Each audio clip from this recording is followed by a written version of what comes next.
ஆரியில என் not போறது எப்படி தெரியும்? ஓப்பனிங்ல த்ரெட் நாட் போறது எப்படின்னு பார்க்கலாமா? நம்ம சரி த்ரெட்ல இந்த மாதிரி முறுக்கி விட்டு ஒரு நாட்டை போடும்போது இந்த நாட் நமக்கு செக்யூரா இருக்கிறது இல்லை. இது ஈஸியா ரிமூவ் ஆகி வந்துடும். ஒரு செக்யூரான நாட் போறது எப்படின்னு இந்த வீடியோல பார்க்கலாம். நமக்கு தேவையான த்ரெட்டை நம்ம ஃபர்ஸ்ட் ரெண்டா ஃபோல்ட் பண்ணி எடுத்துக்குவோம். ரெண்டா ஃபோல்ட் பண்ண த்ரெட்டை நார்மலா போடக்கூடிய முடிச்சு தான். இந்த முடிச்சை நம்ம போடும்போது ஒரு முடிச்சு மேல இன்னொரு முடிச்சு விழுற மாதிரி 4ல இருந்து 5 முடிச்சுக்களை நீங்க மேல மேல போடும்போது நாட்டு ரொம்ப கனமா நமக்கு, அதாவது பல்ஜியா நமக்கு கிடைச்சிரும். நாட் போட்டதுக்கு அப்புறம் எக்ஸஸா உள்ள த்ரெட்டை நம்ம ட்ரிம் பண்ணி எடுத்துடலாம். இப்படி ட்ரிம் பண்ணி எடுக்கிறதுனால நமக்கு நிடில் மூலமா லூப் எடுக்கும் போது எந்த டிஸ்டர்பன்ஸும் இருக்காது.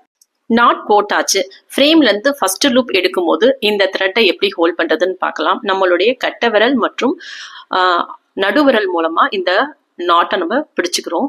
பிடிச்சிட்டு கையில இருக்கக்கூடிய த்ரெட்டை கீழே இருந்து மேல்வாட்டமா ஆள்காட்டி விரலை சுத்தி எடுத்துட்டு வந்து ஃப்ரேம் மேல இருந்து நெடுல விட்டு இப்படி லூப் எடுக்கும் போது நமக்கு ஈஸியா வரும். இது ஒரு மெத்தட். இன்னொரு மெத்தட், லூப்பை ஸ்ட்ரைட்டாவே பிடிச்சிட்டு நம்ம எடுக்கலாம்.